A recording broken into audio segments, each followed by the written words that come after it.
બનાસકાંઠાના રૂપિયા 1,000 કરોડથી વધુના વિકાસની ભેટ ડીસા પાટણ હાઈવેનું નવીનીકરણ થશે।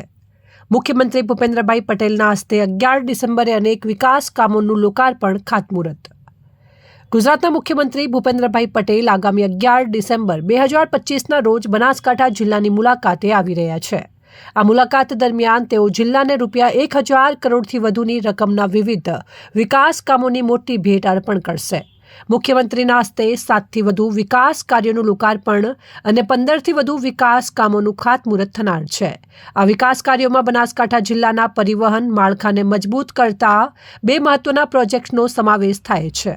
ડીસા પાટણ માર્ગનું વિસ્તરણ અને મજબૂતીકરણ લાંબા સમયથી પ્રતીક્ષિત આ માર્ગના નવીનીકરણ અને વિસ્તરણના કામથી બંને શહેરો વચ્ચેની કનેક્ટિવિટી વધુ સરળ બનશે। શહેરની ટ્રાફિક સમસ્યા હળવી કરવા માટે આ મહત્વપૂર્ણ બાયપાસ પ્રોજેક્ટનું પણ ખાતમુહૂર્ત કરવામાં આવશે। આ ઉપરાંત મુખ્યમંત્રી દ્વારા શિક્ષણ, આરોગ્ય અને અન્ય માળખાગત સુવિધાઓના 100 કરોડથી વધુના વિકાસ કામોનું ખાતમુહૂર્ત કરી બનાસકાંઠાના વિકાસને નવી દિશા આપવામાં આવશે।